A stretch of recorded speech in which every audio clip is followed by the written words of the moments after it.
السلام عليكم ورحمة الله وبركاته.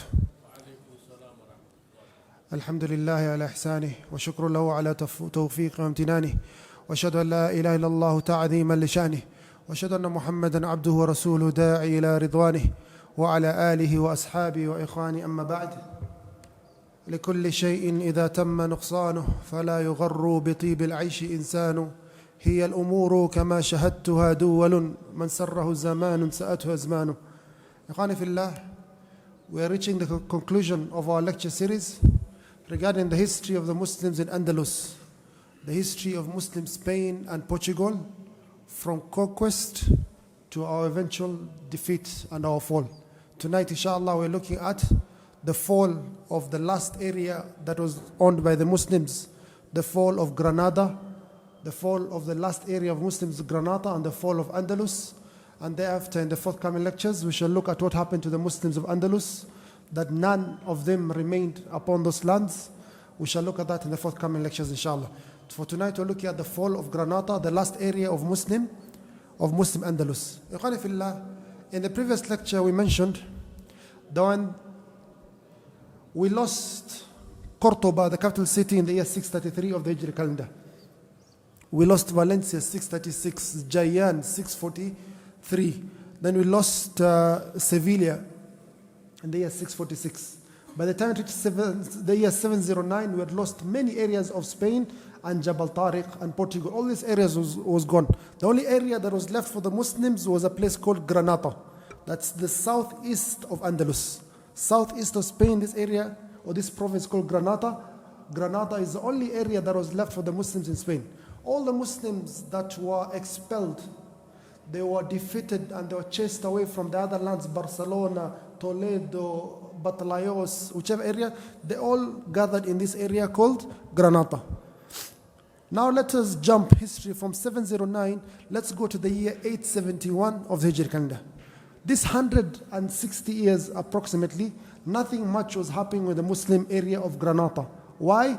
Because Spain had two main kingdoms. The kingdom of Aragon, that has the capital city of Barcelona, and the kingdom of Castile. So these two kingdoms were fighting every single time. They were in war. So they were busy with themselves. Allah subhanahu wa ta'ala protected the Muslims as a result of this. We go to the year 871 of the Hijri calendar, which is just 26 years before the fall of Andalus. The year 871 of the Hijri calendar, just 26 years before the fall of Andalus. Khalifillah, the leader of Granada is still that family of Ibn Ahmar that we mentioned in the previous lecture. Every single leader from this family was called Muhammad. Muhammad the first, the second, the third, the fourth, the fifth. But it does not matter what your name is. It does not matter what your tribe is, your lineage is. What matters are your deeds and your actions. So you cannot protect yourself and say, oh Allah, my name is Muhammad, how are you throwing me in the hellfire? No, you're not that Muhammad sallallahu alayhi wasallam. You're a different Muhammad. We shall judge you with your deeds. So the leaders are always called Muhammad. So the year 871 of the Hijri calendar, the leader of this area of Granada is one of the Muhammads. It's called Muhammad ibn Sa'd ibn Ahmar. He is the leader. But he has conflict with his own blood brother. Muhammad, also is also called Muhammad Abu Abdullah al-Zaghl, the brave one. So you have the leader who's called Al-Ghalib Billah Muhammad, and this other one, al-Zaghl, the brave one, Muhammad. They are fighting for this small area that's left. 15% of Spain has been left for them, and they're still fighting over it as Muslims. The rule we kept as before from all this history series, we said, whenever Muslims you fight for that piece of cake or that piece of land or that piece of property, two Muslims fight, you will find a third party that was not there in the calculations initially. They come, they benefit, and both of you Muslims, you lose out. So whenever you fight all Muslims, someone else will come and benefit from your fight. So these two brothers, they start fight and they start a conflict and they start war with each other. The second brother, Muhammad al-Zaghl, he goes to the king of Castile and he seeks his assistance to fight his brother. And a war occurs amongst them and they fight. Thereafter, they decide to make peace. They have a resolution. What is the resolution? They said, let us divide this small area that's left of Andalus into two. One part one brother takes, and the other part this other brother takes. So this is the resolution they took in the year 871 of the Hijri calendar to divide this small land they had into two, because to satisfy this brother and to satisfy this brother. We mentioned in the previous lectures that Granada is divided into three main areas. There's Granada itself, then there's Malaga or Malqa, and there's a place called Almeria. These are the three areas of Granada. So this has been divided into in the year 871 of the Hijri calendar. Then comes the year 874 of the Hijri calendar. One of the worst marriages in history occurred. A marriage that will change history. A marriage occurred in this year that will change the entire history of Spain and Europe. The Queen of Castile, Isabella, got married to the King of Aragon, the King Ferdinand. So the King Ferdinand of Aragon got married to Queen Isabella of Castile. How is this significant, Ikhwani fillah? All the wars, all the problems they had for the last 170, 200 years plus ended as a result of this marriage. They became one kingdom. By the year 879 of the Hijri calendar, they had become one kingdom, the kingdom of Spain. So there's a new kingdom that was no longer fighting amongst themselves. They were united with marriage, with blood. Queen Isabella of Castile and King Fernando of Aragon united in marriage, the year 879 of the Hijri calendar. The leader of Granada at the time, the upper Granada or the northern, is called Al-Ghalib. He had a wife called Aisha al-Hurra, Aisha the free one, that's her name in history. Her son was called Muhammad al-Saghir, Muhammad the small one. So this Muhammad al-Saghir was supposed to be the crown prince. But this Al-Ghalib, he was in love with a Christian lady called Thuraya, obsessed with her. And he had a child from her called Yahya. So he decides that I love this woman too much. Although the child is not my firstborn, I want this child to be the new leader of the Muslims in Granada. I want this child who has come from a Christian lady to be the new leader of the Muslims of Andalus, henceforth once I pass away. So he decides to take his first wife, throw her in house arrest or in the palace arrest, and also the son, Abu Abdullah Muhammad al-Saghir, throws him also into house arrest, so that all the kingdom can go to his newborn son from this Christian lady, Yahya. Of course, the people of Granada, the Muslims, are not happy. You want the future of us as Muslims to be in the hands of a Catholic, a person who's Catholic blood? No. So they rebelled, and they went to the palace, and they freed Muhammad al-Saghir. Muhammad al-Saghir, Arabic, al-Saghir means young one, but also means small in mind. Saghir means small. So this man was young, yes, and is also small up here also. He was very immature and not thinking ahead. So immediately he comes out of prison, what does he do? He revolts against his father, and he manages to overthrow his father and expel his father from the kingdom. And this is something that has happened in all human history, where you find a father overthrowing a son, or a son overthrowing a father, even by killing. Brother killing brother, sister killing brother, brother killing sister, all for the sake of this seat, this throne of dunya. And this dunya is not permanent. So he overthrows his father, and the father runs away south to the brother that they were fighting before, Az-Zaghl. So that is the state of the kingdom of Castile, the kingdom of the province of Granada. The new leader is Abu Abdullah Muhammad al-Saghir, the northern part, and the southern part is by his uncle Az-Zaghl. No order, ikhwani fillah. Ma'asi is still spreading in society. Alcohol, people are drinking alcohol openly in Muslim society. There is zina, fornication. People are engaged in this dunya. They are so wealthy, ikhwani fillah. They have israf. They waste money on anything. This was the state of the Muslims. So Fernando and Isabella, they know that these Muslims, number one, they have numbers. These Muslims have ulama behind them. So they're not easy to conquer. We have to study the situation. So the first time it is said, wallahu alam if it's true, it said the first time they send a spy. So the spy comes and finds a young man who is crying So they asked the young man, why are you crying? He says, I took my arrow, I shot at the target 10 times, I missed 2 times, or I missed 1 time. How can I miss? So he's crying because of target practice, he missed. So he goes, the spy, back to Fernando and says, this is the state of Muslims. So Fernando says, no, they're not yet ready to be conquered. Another time the spy, or a different spy, or the same spy I believe, he's sent also to check the situation of Muslims there. He finds a different young man also crying a lot. So he asks him, why are you crying? He says, my girl was taken by another man. How can I live without her? Issues of romance. They knew that this is now the correct time to conquer the Muslims. When the Muslims are engaged in this issue of romance and love and girlfriends and boyfriends, they're not ready for what we have prepared. Umar radiallahu anhu, he says that, O Muslims, you do not defeat your enemies because of your numbers and your weapons. You defeat them because of your obedience to Allah subhanahu wa ta'ala. And when this obedience is absent, then you are the same as your enemies. When this obedience to Allah Azza wa Jal is absent, then you're the same as your enemies. So Fernando, he sees now the nephew and uncle are fighting. So he starts attacking fortresses of Granada and taking advantage of this infighting between them. The uncle comes from the south, and he manages to conquer Granada and expel his son, his nephew. The nephew, once again, he runs to his friend, the Christian king of Castile. And he sits over there for a while, planning and plotting. The uncle sends a lot of money, a lot of gifts to the king of Castile, the new king, Fernando. Give me my nephew back, I'll give you this money. The king refuses.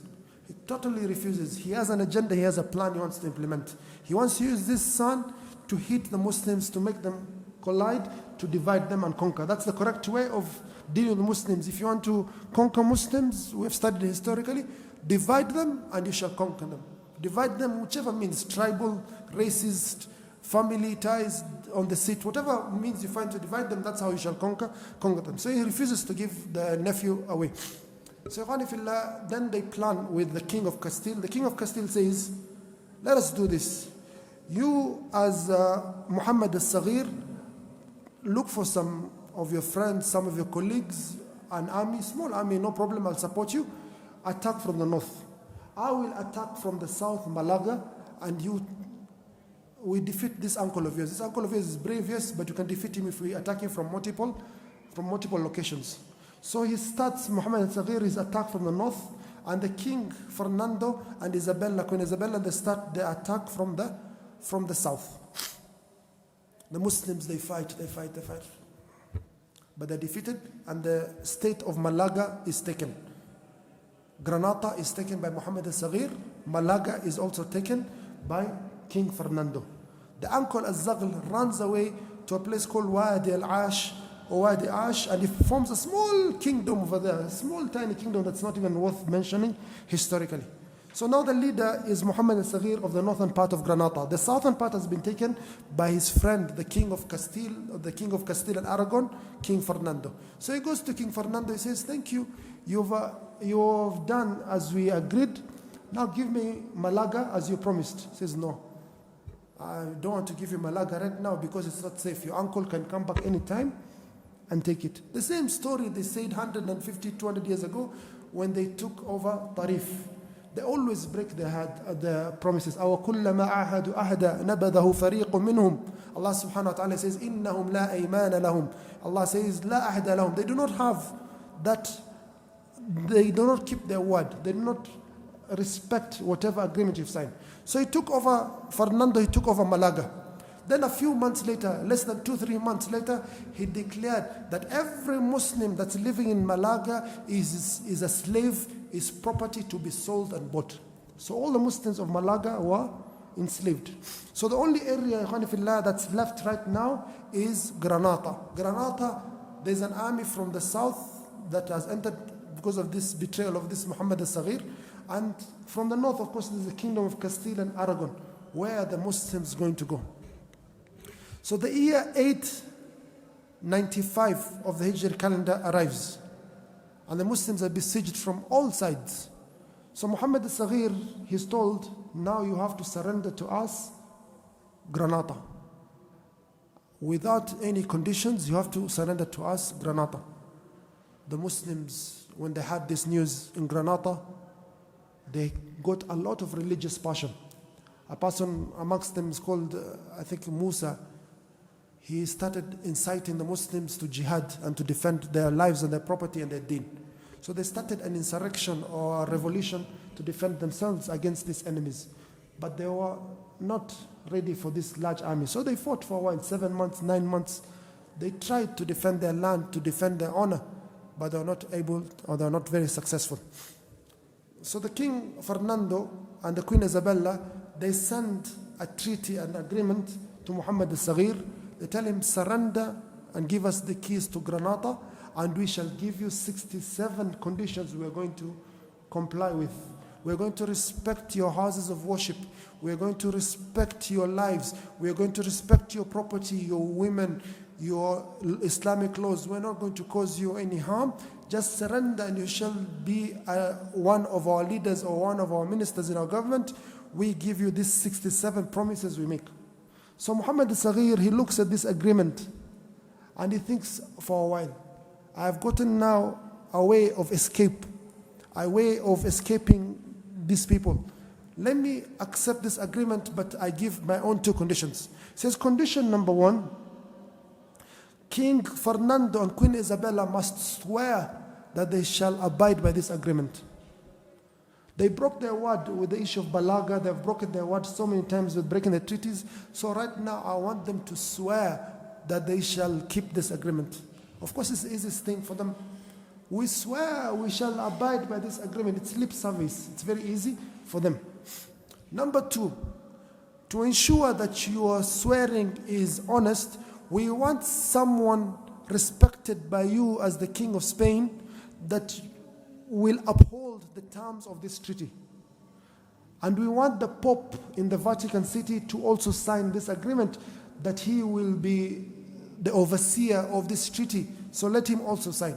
So the Pope looks at the agreement, also he signs and agrees to this agreement, that the Muslims will remain, they shall be allowed to practice their religion, to have their mosques, their women will not be harmed. So they signed the agreement. This is the year 897 of the Hijri calendar. They open the gates of Granada and they enter the gates of Granada, Ikhwani Fillah. They go straight to the castle of Al-Hamra, one of the most beautiful castles ever built in human history. Till today, there's no castle that was built with a ceiling of gold and silver. We mentioned before, it was built by Abdurrahman al-Nasir. No such palace. They go to the palace and they hang the silver cross on the palace, announcing that the Catholicism has won, that this area is now the area of the Catholics and the Muslims have no more rule in Andalus. This is the 2nd of Rabiul Awwal, the year 897 of the Hijri calendar, when we lost officially Spain and Portugal. This was the day we lost Granada, the last area of Muslim Spain. This is 2nd January, the year 1492 of the Christian calendar. 1492. That's why we mentioned previously, that there was Olympics in the year 1992. There was a Barcelona Olympics in Spain. But this was not the biggest celebration for the people of Spain in the year 1992. If Olympics was to come in Kenya, people will not be sleeping for months and months. It will be a huge celebration. It's a big event. The entire world is here. The World Cup in Qatar was a big event for the people of Qatar. The Olympics in 1992 was not the biggest event. The biggest event in Spain in 1992 was the day 500 years since we expelled the Muslims from Spain. So this Muhammad al-Saghir, he decides he has to leave Spain and go to Morocco. He goes with his mother and he climbs a hill overlooking Granada and the beauties of Andalus and the wealth that they had there and the glory they had. They have built Jannah on this dunya. They have built a civilization like no other. People these days talk about Dubai and Doha and other things. Dubai of those days cannot even compare to this Dubai. That Dubai was even greater, more majestic. People were way ahead of their times. So he climbs a hill, and he overlooks Granada and he starts crying. Crying profusely. His mother says to him the famous words, he says, Ajal. His mother Aisha al-Hurra says, Ajal, فَلْتَبْكِ كَمَا يَبْكِ النِّسَاء على ملك لم تستطيع أن تدافع عنه كالرجال. Cry like a woman on a kingdom that you're not able to look after as a man. Cry over a kingdom that your forefathers brought, that you're not able to look after as a man. And this place, till today, is a tourist area in Spain. It's known as the last, or the place the Arabs were crying, or the Moors. They call us Moors. I don't know where that name came from. Moors. If you look historically, that's what they call the Moorish civilization. You don't know where that name, even they accept that they don't have an origin for that name. So that hill remained there. So Abu Abdullah Muhammad al-Saghir, he lives and he goes to Morocco, where he is arrested for betrayal of the Muslims. He's thrown in prison, and a few months later, he passes away. So the Muslims have an agreement. This is the year 1492 of the Christian calendar, that the King Fernando and the Queen Isabella, they had sworn that they will abide by. Immediately, 2 months later, the first thing they did, they issue a decree called Al-Hamra. The decree of Al-Hamra says that all Jews must be expelled from Spain. So they start with the Jews. They expel all Jews. You have two options as Jews. You have to be converted to Catholicism, you have to be Catholics, or you have to leave Spain, or you shall be killed. You have 3 to 4 months to leave. You can't leave with any money, nothing. So the Jews left in numbers. And this is something that has happened in Europe a lot in its history, that they used to expel Jews many times in history, and sometimes kill them. But the irony, the surprising irony, they say the irony is, where do these Jews end up after they're expelled? Where do they end up? They always end up in the land of Muslims. We Muslims, we bring them to our families, we bring them to our homes, we welcome them. So you can find Jewish populations in Tunisia that are originally from Spain that was expelled. Jewish populations in Morocco, originally from Spain or from France or from England, they were expelled by the Europeans. But we Muslims are the ones who took them in.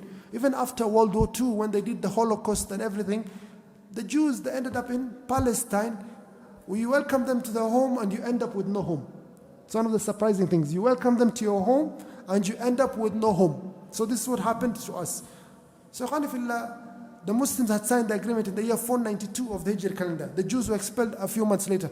About 7 years later, one of the cardinals is called Francisco Jimenez de Cisnero, something like that. Francisco Jimenez de Cisnero. He started inciting the people of Andalus, the Muslims especially. He starts forcefully converting them to Christianity. And he wants to kill them if they do not convert to Christianity. He wants to cause them harm. He sees people, even women, they cause so much fasad. So the Muslims, they revolt. And when they revolt, they use this as an excuse to break the treaty that they had signed with the Muslims. They broke the treaty, the King Fernando and Queen Isabella, about this period, and they declared that the Spanish Inquisition shall begin on the Muslims. A forceful conversion of Muslims by force to Christianity. They came up with torture the like human beings have not seen in its entire history. The soldiers of Napoleon Bonaparte, when they conquered Spain, the French Republic, the famous leader is Napoleon. So Napoleon enters Spain after conquering it, and they look at these prisons, at these dungeons where Muslims were tortured. And many of them, they fainted and they vomited, just imagining those tools were actually used by human beings against fellow human beings. In the forthcoming lecture, we shall look at the torture of the Muslims and the Spanish Inquisition. We have gone through a journey from the beginning of Andalus till to the end. In summary, let's just summarize quickly. We said that the Muslims conquered Andalus in the year 92 of the Hijri calendar. Who are the people who conquered Andalus? Musa ibn Nusayr and Tariq ibn Ziyad. This was 92 of the Hijri calendar. So the period of conquest was from the year 92 to the year 95 of the Hijri calendar. Then from the year 96 of the Hijri calendar to the year 138 of the Hijri calendar was a period of governorship of Andalus, led by the first leader Abdul Aziz ibn Musa ibn Nusayr. Thereafter, we talked about how the Muslims reached as far as southern France, and they even went further to reach about 100 kilometers of Paris in the Battle of Tours or the Battle of Poitiers that was led by the great leader Abdurrahman al-Ghafiqi rahimahullah. So Muslims were present in most of Spain and also southern of France, except a small area they did not conquer in northern Spain, the Asturias region or Mantiqat al-Sakhr, that this grew later on to the kingdom of Leon and grew later on to become the kingdom of Castile and grew later on to become the kingdom of Spain. We lost entire Spain because of that one small area that the Muslims did not conquer in the northern Spain, the Asturias region or the Basque region of the Asturias region. So the 138 of the Hijri calendar, Muslims were in a very weak state in Andalus. They were almost thrown out of Andalus. Islam almost ended because of the inner wars, the civil wars, the dhulm, the oppression that was occurring in Andalus. The year 138 of the Hijri calendar. Then one man, we mentioned previously, he was the most wanted man in the entire world. Wanted dead or dead. Why? Because he came from the family of the Bani Umayyah, the Umayyad dynasty, Abdurrahman al-Dakhil. The dynasty was overthrown in the year 132 of the Hijri calendar by the Abbasids. So he was the most wanted man in the entire world because he had a claim to be a Khalifa. He had a rightful claim to be a Khalifa. His name is Abdurrahman ibn Muawiyah ibn Hisham ibn Abdul Malik. His grandfather, great-grandfather, grand-uncles, all of them were Khulafa. So he had a claim to be a Khalifa. But he was the most wanted man. This one man, Khanifillah, comes by himself in Andalus, the year 138 of the Hijri calendar. No army, and he manages to gather people around him, and he reconquers the entire Andalus, starting a period of glory, of izzah and quwwah for the Muslims Andalus. This is known as the Islamic Emirate of the Umayyads, starting the year 138 of the Hijri calendar to the year 316 of the Hijri calendar. We mentioned Abdurrahman al-Dakhil, Abdurrahman al-Dakhil, then Al-Hakam ibn Abdurrahman al-Dakhil, then, am I confusing? Hisham, then we mentioned Abdurrahman al-Awsat, we mentioned all these leaders. By the time the year 300 of the Hijri calendar came, the Muslims were already also weak again in Andalus. The year 300 of the Hijri calendar. Then the grandson of the leader at the time became the leader of the Muslims, Abdurrahman al-Nasir. He started slowly establishing authority. By the year 316 of the Hijri calendar, he was the most powerful man in the entire of Europe. And declared himself a Khalifa in the year 316 of the Hijri calendar, Abdurrahman al-Nasir. He led the Muslims from the year 300 to the year 350 of the Hijri calendar.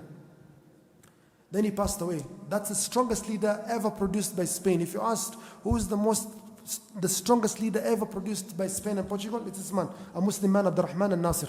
Am I talking too fast? This is a revision. It's all on the recordings. 350 to 366, his son takes over Al-Hakam ibn Abdurrahman al-Dakhil. He passes away in the year 366 of the Hijri calendar. He does a great mistake, Khanifillah. He gives the rulership of the Muslims to his young son who's only 11 or 12 years of age in the year 366 of the Hijri calendar. This young man has no way of ruling. So the chancellor or the prime minister, Muhammad ibn Abi Amir, is the actual leader of the Muslims. Muhammad ibn Abi Amir continues a period of glory and strength for the Muslims. He's never been defeated in battle. He wins many battles until the year 399 of the Hijri calendar, when his so-called Dawla al-Amiriyya collapses. Then after that, we started a period of anarchy. Muslims in Spain were divided into 22 different states. The Ta'ifa states. From the year 400 or so, anarchy, war everywhere. They divided a lot because of the infighting that they had. And this continued until they came the empire of scholars, Dawla al-Murabitin, and the Battle of Zallaqa in the year 479 of the Hijri calendar. By Yusuf ibn Tashafin rahimahullah, he managed to defeat the Crusaders in a great battle of Zallaqa, and a short while later he made Andalus into one country, and he was the leader of the Muslims in Andalus, Dawla al-Murabitin, the empire that was formed by scholars. We spoke about how this great empire had three great leaders, Sheikh Abdullah ibn Yasin al-Jazuli, Abu Bakr ibn Umar al-Lamtuni, and Yusuf ibn Tashafin. We said that all the Muslims in West Africa and Central Africa, where the largest population of Muslims in Africa is, And where the reason that Africa is a majority Muslim country is because of this man, especially Abu Bakr ibn Umar al-Lamtuni. He spread Islam to all those lands: Ghana, Guinea-Bissau, Togo, Chad, Central African Republic, all those countries, Nigeria, Niger, Mali, all these countries, because of this man. Burkina Faso, all these countries, Benin. Benin is called, what's the name of Benin? Dahomey, the kingdom of Dahomey. All these lands were spread by this man, Abu Bakr ibn Umar al-Lamtuni. Thereafter, the Murabitun, it fell. It fell to the Muwahidun.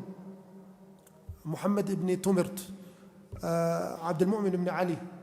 We spoke about all this. Then there came the Battle of Arak that was led by Abu Yusuf Yaqub al-Muwahidi in the year 591 of the Hijri calendar. The Muslims were very victorious in this battle, but it was one of the last victories. They were defeated thoroughly in the Battle of Iqab in the year 609 of the Hijri calendar, and from that date on, we went down. Because of that great loss in the Battle of Iqab in the year 609 of the Hijri calendar, we lost the great city of Cordoba, the city of scholars, in the year 633 of the Hijri calendar. Just for benefit, Allah subhanahu wa ta'ala took from the Muslims from one side, but He gave them in another side. Remember our beginning of the story, we said Musa ibn Nusayr and Tariq ibn Ziyad, especially Musa ibn Nusayr, he was the governor of North Africa. He conquered the entire of North Africa, and he conquered Spain and conquered south of France. But he had a plan of action. He wanted to conquer France, then Italy, then go all the way around Bulgaria, Yugoslavia, Hungary, Turkey, to conquer the city of Istanbul, Constantinople. His plan was to conquer the city of Constantinople. So the Muslims lost Andalus. That was supposed to be the stand or the area that we're going to conquer Constantinople from the west. But alhamdulillah, we lost Andalus, yes, in the year 492 of the Hijri calendar, of the Christian calendar. 1492 of the Christian calendar, we lost Andalus. But a few decades before that, the year 1453 of the Christian calendar, or the year 857 of the Hijri calendar, Allah subhanahu wa ta'ala gave us an even greater victory, a greater ghanima than even Andalus. Allah subhanahu wa ta'ala blessed us to conquer this city that was known as the city that is most fit to be a capital city of the entire world. Allah subhanahu wa ta'ala gave us the city of Constantinople. Yes, so we lost in the west, but Allah subhanahu wa ta'ala made us gain all this area of Turkey, of Bosnia, of Yugoslavia, all these areas, Kosovo, Albania, all these areas became Muslim. So inshallah, tomorrow night we shall look at the torture and the Spanish Inquisition that occurred. Wa akhiru da'wana alhamdulillahi rabbil alameen. Wassalamu alaikum wa rahmatullahi wa barakatuh.